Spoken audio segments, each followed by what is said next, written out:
नमस्कार दोस्तों, स्वागत है आपका अपने YouTube चैनल में। अभी थोड़े दिन पहले दोस्तों एक अनुपूरक बजट आया था उत्तर प्रदेश सरकार की तरफ से, जिसमें कहा था सरकार ने कि हम जो संविदा कर्मी हैं उत्तर प्रदेश के, उनकी तनख्वाह में लगभग 2-2 हज़ार रुपये का इजाफा करेंगे। बावजूद इसके कि ये नियम लागू पूरी तरह से हो पाता, बढ़ा हुआ वेतन कई जगह मिला है और कई डिपार्टमेंट में अभी इसको नहीं दिया गया है। सरकार एक और नियम लेके आ जाती है, पीएफ मामला। ये पूरा पीएफ मामला क्या है, इसको समझने की जरूरत है।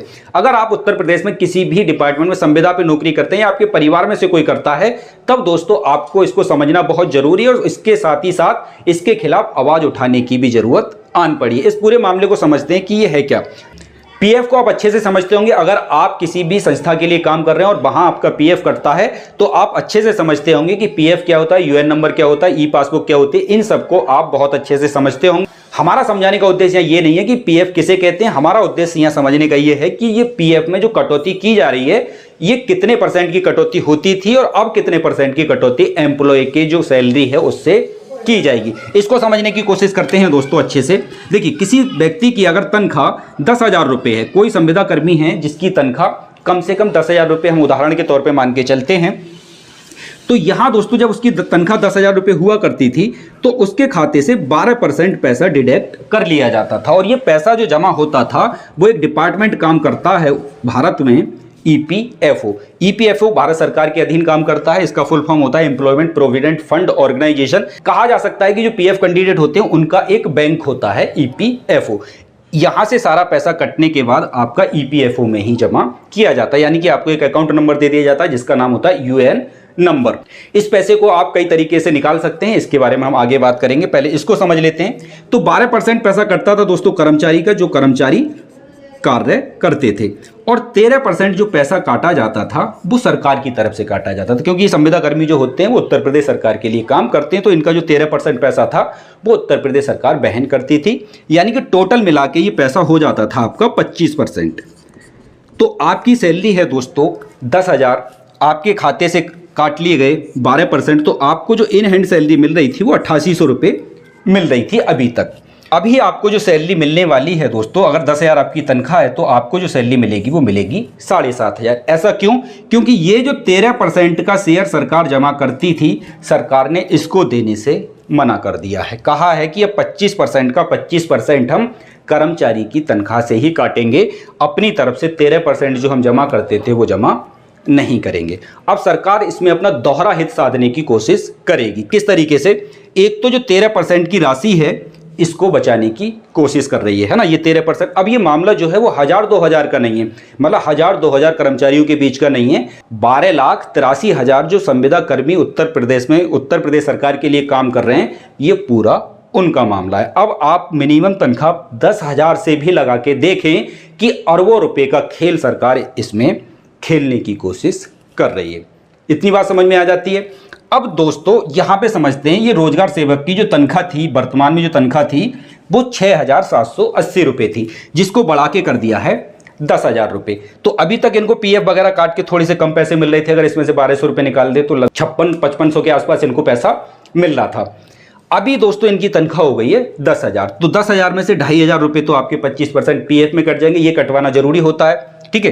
तो अभी इनकी जो तनख्वाह मिलेगी इनको, वो मिलेगी 7,500। तो आप 6,700 में और 7,500 में डिफरेंस देख लीजिए कि इनकी एक्चुअल में तनख्वाह बढ़ी कितनी। मतलब सरकार ने दिया तो कुछ नहीं, उल्टा कर्मचारी से ही लेना शुरू कर दिया। दूसरा फायदा क्या होगा? अब देखिए, इसमें जो पैसा आपका पीएफ खाते में जमा होता है, अब आपका जो पीएफ वाला पैसा होता है दोस्तों, इसे आप ऐसे नहीं कि आपका बैंक में पैसा पड़ा हुआ और गए और विड्रॉल भराओ पैसे निकाली, ऐसे नहीं निकाला जाता। इसकी कुछ कंडीशन होती हैं, उन कंडीशन को अगर आप फुलफिल करते हैं तभी दोस्तों इस पैसे को आप निकाल सकते हैं। हालांकि बहुत सेफ होता है, ये पैसा आपका मारा नहीं जाता, लेकिन इसके साथ जो कंडीशन है उनको समझ लीजिए। पहले जब आपका ये 25% पैसा जमा होता था तो दोस्तों 3 कंडीशन थी। एक तो था इसमें एम्प्लॉय शेयर, मतलब जो व्यक्ति जॉब कर रहा है उसका शेयर। दूसरा था एम्प्लॉयड शेयर। एम्प्लॉयड शेयर मतलब जो जहां पे आप काम कर रहे हैं उसको नियोक्ता कहते हैं, मतलब वो आपका 13% पैसा जमा कर रहा है। और तीसरा पैसा होता था दोस्तों आपका पेंशन, यानी कि ये 25% पैसा यहां जाने के बाद 3 तरीके से बढ़ जाता था: पेंशन, एम्प्लॉय शेयर और एम्प्लॉय शेयर, यानी एम्प्लॉयड शेयर और एम्प्लॉय शेयर। अब देखिए क्या होता था, इस पैसे को तो आप नहीं निकाल सकते, जब तक आप नौकरी करेंगे तब तक आप इस पैसे को नहीं निकालेंगे। पैसा आप जो निकाल सकते हैं वो ये वाला निकाल सकते हैं, सर्विस में रहने के दौरान। इस पैसे को भी आप कुछ विशेष परिस्थितियों में निकाल सकते हैं, जैसे अगर आप बीमार हो गए कि आपको घर बनवाना है या फिर आपको दूसरे कोई काम कराने हैं, तो ये सिर्फ 30% पैसा ही आपको मिलेगा। आपके जो 25% का टोटल पैसा है उसका सिर्फ 30% ही आप, एक फॉर्म भरा जाता है 31 एडवांस करके, उसके तहत आप इस पैसे को निकाल सकते हैं। इस पैसे को नहीं छुएंगे और इस पैसे को नहीं छुएंगे, ठीक है। तो मान के चलो आपका ने 1 साल नौकरी की है ना, और 1 साल में आपका 1 लाख रुपए जमा हुआ, तो आपके 25,000 रुपये पूरे खाते में आ गए हैं, ठीक है। ये 25,000 रुपये का सिर्फ 30% ही आप एडवांस के थ्रू निकाल सकते हैं। इस पैसे को जब निकालेंगे जब आप अपनी नौकरी छोड़ेंगे, उससे पहले इस पैसे को नहीं निकाल सकते। अब समझते हैं दोस्तों कि सरकार ने ऐसा किया क्यों है, मतलब कि 13% का जो शेयर था वो क्यों रोक लिया इन संविदा कर्मियों का। पहली बात तो उत्तर प्रदेश सरकार को ऐसा करना नहीं चाहिए था, क्योंकि उत्तर प्रदेश की संविदा कर्मियों की तनख्वाह वैसे भी पहले से ही कम है ना। उसमें से भी आप 13% और कट कर लो तो उनकी तनख्वाह और ज्यादा कम हो जाएगी। सरकार बहुत सारे नियम लेकर के आती है कि समान काम के लिए समान वेतन, सबको समान तरीके से वेतन दिया जाएगा, तो फिर ये सामान्य वेतन वाली प्रक्रिया इस टाइम कहां चली गई है। मतलब एक पंचायत सहायक के लिए आप 6,000 रुपये महीना पे तैनात कर रहे हैं और उसी स्किल का व्यक्ति किसी सरकारी कार्यालय में बैठकर 30 से 40,000 रुपये तनख्वाह पा रहा है। तो ये सारी चीजें अब कहां चली जाती हैं, समान काम के लिए समान वेतन।